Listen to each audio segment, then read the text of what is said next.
Aku menunggu setengah jam sampai toko bunga itu buka. Tapi 1 jam kemudian, aku belum berhasil memilih. Tidak ada yang mantap. Penjaga toko itu sampai bosan menyapa dan mengujikan dagangannya. Ketika hampir aku putuskan untuk mencari ke tempat lain, suara seseorang perempuan menyapa. "Mencari bunga untuk apa, Pak?" Aku menoleh dan menemukan seorang gadis cantik. Usianya di bawah 25 tahun. Atau mungkin kurang dari itu. Bunga untuk ulang tahun.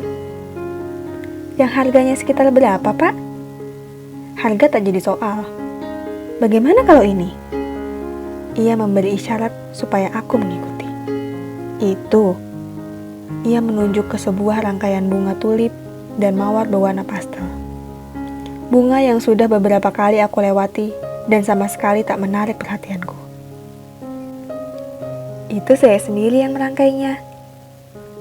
Mendadak bunga yang semula aku lihat sebelah mata itu berubah.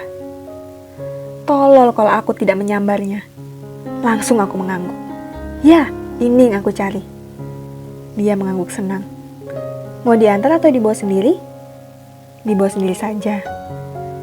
Tapi berapa duit? Ia kelihatan bimbang. Berapa duit? Maaf, sebenarnya ini tidak dijual. Tapi kalau Bapak mau, nanti saya bikinkan lagi. Tidak, saya mau yang ini. Bagaimana kalau itu? Ia menunjuk ke bunga lain. Tidak, ini. Tapi itu tidak dijual. Kenapa? Karena dibuat bukan untuk dijual. Aku tertawa. Sudah, katakan saja berapa duit. 1 juta. Tanyaku bercanda. 2 apa? 2 juta. Aku melongo. Mana mungkin ada bunga seharga 2 juta. Dan bunga itu jadi semakin indah. Aku mulai penasaran. Jadi, benar-benar tidak dijual? Tidak. Aku pandangi dia dan dia tersenyum seperti menang. Lalu menunjuk lagi bunga yang lain. Bagaimana kalau itu? Aku sama sekali tidak menoleh. Aku keluarkan dompetku, lalu aku memeriksa isinya. Ku keluarkan semuanya. Hanya 900.000, jauh dari harga. Tapi aku taruh di atas meja berikut uang receh logam. Dia tercengang. Bapak mau beli? Ya, tapi aku hanya punya 900.000. Itu juga berarti aku harus jalan kaki pulang. Aku tidak mengerti bunga, tapi aku mengerti perasaanmu yang merangkainya. Aku merasakan kelembutannya, tapi juga ada ketegasan dan kegairahan dalam karyamu itu. Aku mau beli bunga yang kamu tak jual ini. Dia berpikir, setelah itu menyerah. Ya sudah, Bapak ambil saja. Bapak perlu duit berapa untuk pulang? Aku terpesona tak percaya. Bapak perlu duit berapa untuk ongkos pulang? 20.000 cukup? Rumah Bapak di mana? Cilendo. Cilendo kan jauh. Memang, tapi dilewati angkot. Bapak mau naik angkot bawa bunga yang aku rangkai? Habis, naik apa lagi? Tapi angkot? Apa salahnya? Bunga yang sebagus itu tidak akan berubah meskipun naik gerobak. Bukan begitu. Oh, kamu tersinggung. Bunga kamu dibawa di angkot. Kalau begitu, aku jalan kaki saja. Bapak mau jalan kaki, bawa bunga? Ya, hitung-hitung olahraga. Dia menatap tajam. Bapak bisa ditabrak motor. Bapak ambil saja uang Bapak 150 untuk ongkos taksi. Aku tercengang. Kurang. Tidak.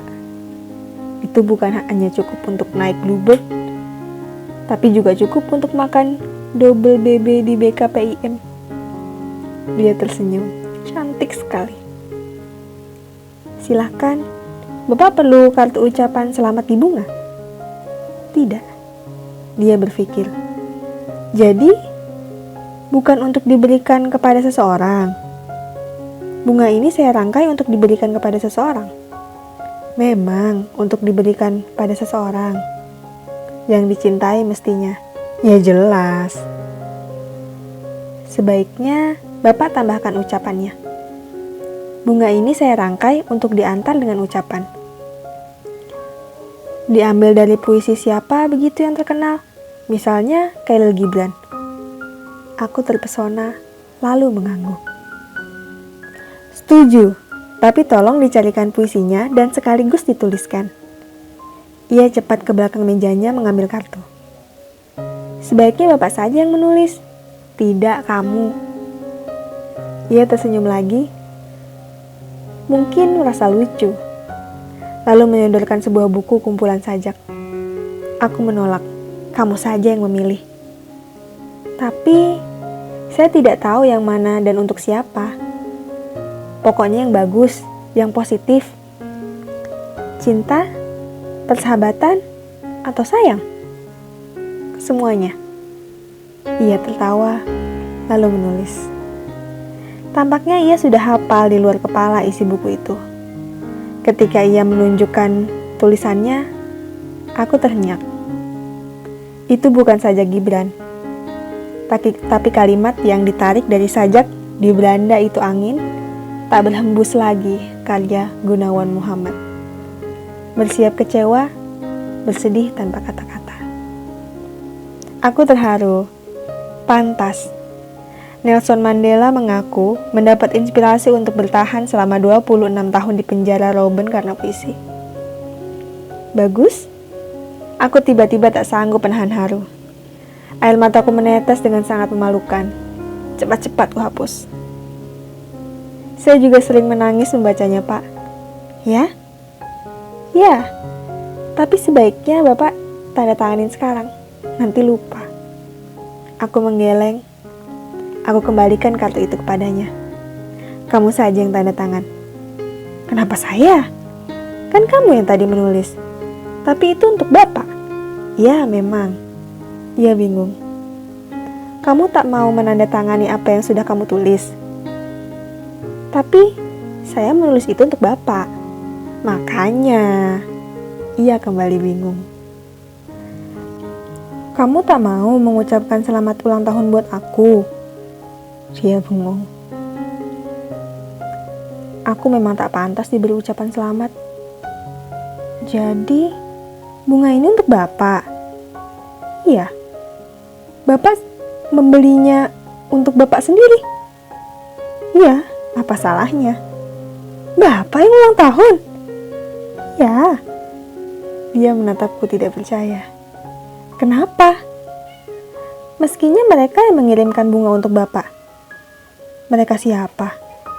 Ya, keluarga Bapak, teman-teman Bapak, anak Bapak, istri Bapak, atau pacar Bapak. Mereka terlalu sibuk. Mengucapkan selamat tak pernah mengganggu kesibukan.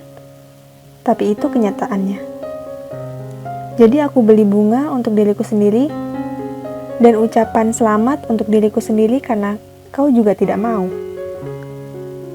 Aku ambil uangku dan meletakkan lebih dekat ke jangkauannya. Lalu aku ambil bunga itu. Terima kasih.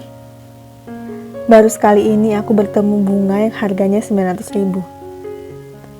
Aku tersenyum untuk meyakinkan dia bahwa aku tak marah.